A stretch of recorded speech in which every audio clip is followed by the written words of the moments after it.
பாண்டியன் ஸ்டோர்ஸில் இன்றைக்கான எபிசோடு என்னன்னு பார்க்கலாம். மீனாவோட அம்மாவும் அப்பாவும் வந்திருப்பாங்க. அங்கே வந்ததுமே பாண்டியன் சொல்கிறாங்க, மீனா மாதிரி ஒரு பொண்ணு வந்து கிடைச்சதுக்கு நாங்கள் ரொம்ப சந்தோஷப்படணும் அப்படின்னு சொல்லிட்டு சொல்கிறாங்க. அதுக்கு மீனாவோட அப்பா சொல்கிறாங்க, ஆமாம் இப்போ லட்சக்கணக்கில் கேட்காமலே லோன் போட்டு கொடுத்தா யாருக்கு தான் சம்மந்தி பிடிக்காமல் இருக்கும் அப்படின்னு சொல்லிட்டு ஒரு மாதிரி குத்தி காமிச்சு பேசுகிறாங்க. அதுக்கு மீனா உடனே சொல்கிறாங்க, அப்பா என்னப்பா பேசுகிறீங்க அப்படின்னு சொல்லிட்டு பாண்டியன் வந்து சொல்கிறாங்க, விடுப்பா பேசட்டும் அப்படின்னு சொல்கிறாங்க. பாண்டியன் 10,00,000 செக்கை வந்து ராஜுகிட்டேயும் அப்புறம் மீனாகிட்டேயும் கொடுக்குறாங்க. இந்தாங்க நீங்கள் உங்களோட லோனை அடைச்சிக்கோங்க, அப்புறம் நீங்கள் ட்ராவல்ஸ் வச்சுக்கோங்க அப்படின்னு சொல்லிட்டு சொல்லி கொடுக்குறாங்க. அப்போது கதிர் வந்து சொல்கிறாங்க, நான் தான் ஆசைப்பட்டேன், அது நான் என்னுடைய கஷ்டத்துலேயே போட்டோம், நீங்கள் எதுக்கு கொடுக்குறீங்க அப்படின்னு சொல்லிட்டு சொல்கிறாங்க.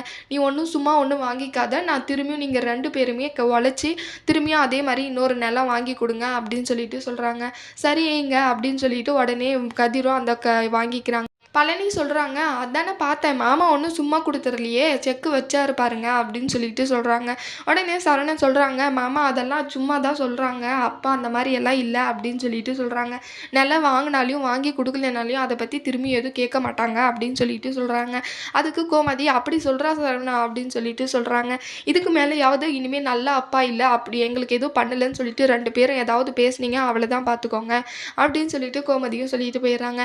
அடுத்து மீனாவும் செந்திலும் போயிட்டு ட்ராப் பண்ணுறதுக்கு போகிறாங்க ஆஃபீஸில். அப்போ வந்து மீனா சொல்கிறாங்க, உங்களுக்கு மாமா சொன்னது புரிஞ்சுதா அப்படின்னு சொல்லிட்டு கேட்குறாங்க. என்ன புரிஞ்சுது மீனா அப்படின்னு சொல்லிட்டு கேட்குறப்போ அவங்க சொல்கிறாங்க, பணம் கொடுக்குறப்பவே சொன்னாங்க அதே மாதிரி ஒரு வயல் வாங்கி தரணும்னு சொல்லிட்டு நம்ம வாங்கி கொடுக்கணும் அப்படின்னு சொல்லிட்டு சொல்கிறாங்க. இதில் போயிட்டு என்ன இருக்குது, அவர் வந்து நான் வேலை வாங்கி கொடுக்குறதுக்கு அவர் தான் முன்னாடியே கொடுத்துருக்கணும், என்னவோ இப்போ தான் நியாயமான ஒரு விஷயத்த பண்ணியிருக்காங்க, அவருக்கு எதுக்கு நாம் வயல் வாங்கி கொடுக்கணும், நம்மளுக்கு தான் அவர் வாங்கி தரணும், பையன் வடிவமைக்கிறது அவங்கள ஒன்றும் நாம் வடிவமைக்கக்கூடாது அப்படின்னு சொல்லிட்டு ஒரு மாதிரி பேசிட்டு போகிறாங்க. மீனாவுக்கு வந்து ஆனால் மனசே கேட்கல, இருந்தாலும் இல்லைனாலும் நம்ம வாங்கி கொடுக்கணும் அப்படின்னு சொல்லிட்டு மீனா சொல்கிறாங்க. அடுத்து கதிரும் ராஜியும் உட்காந்து ஒரு இடத்துல பேசிகிட்டு இருப்பாங்க. அப்போ வந்து சரவணன் வந்து ஒரு இடத்துக்கு கூட்டிகிட்டு போகிறாங்க. அங்கே போயிட்டு ட்ராவல்ஸ் வைக்கிறதுக்கு இந்த இடம் சரியாக இருக்கும்டா, நீ வச்சுக்கோ அப்படின்னு சொல்லிட்டு சரவணன் கூட்டிகிட்டு போகிறாங்க. அங்கே வந்து வாடகை 12,000 சொல்லியிருப்பாங்க. அதுக்கு குறைச்சி கேட்டு 10,000 ரூபாய்க்கு கொடுக்க சொல்லி கேட்பாங்க. அட்வான்ஸாக 50,000 தருவாங்க. அங்கே இருக்கிறவங்க கதிர்க்கும் ராஜுக்குமே ரொம்ப பிடிச்சிருக்கும், அந்த ட்ராவல்ஸ் வைக்கிறதுக்கான இடம் கரெக்டாக இருக்கும், அதனால் ரொம்பவே பிடிச்சிக்கிறது 2 பேருக்குமே. ராஜுவும் ஓகே சொல்லிடுறாங்க. அடுத்து வீட்டுக்கு போயிட்டு ஸ்வீட் எல்லாம் வாங்கிட்டு போகிறாங்க கதிர். அங்கே இருக்கிறவங்க எல்லாருக்குமே ஸ்வீட் எடுத்துக்கோங்க இந்தாங்கன்னு சொல்லிட்டு கொடுக்குறாங்க. எதுக்குடா ஸ்வீட்டுன்னு சொல்லிட்டு கேட்குறப்போ, நான் ட்ராவல்ஸ்க்கு இடம் பார்த்துட்டேன் அப்படின்னு சொல்லிட்டு சொல்கிறாங்க. கோமதி சொல்கிறாங்க, நாளைக்கே ஆரம்பிச்சிடுறா அப்படின்னு சொல்லிட்டு சொல்கிறாங்க. ஏம்மா அப்படின்னு சொல்லிட்டு கேட்குறப்போ, நாளைக்கே நல்லது வந்து என்றைக்குனாலையும் பண்ணலாம், இன்னைக்கு ஆரம்பிச்சது உடனே பண்ணிவிடு அப்படின்னு சொல்லிட்டு சொல்கிறாங்க. சரிம்மா அப்படின்னு சொல்லிட்டு சொல்கிறாங்க. ட்ராவல்ஸ்க்கான என்ன பேர் வைக்கிறதுன்னு சொல்லிட்டு எல்லாருமே டிஸ்கஸ் பண்ணிகிட்டு இருக்காங்க.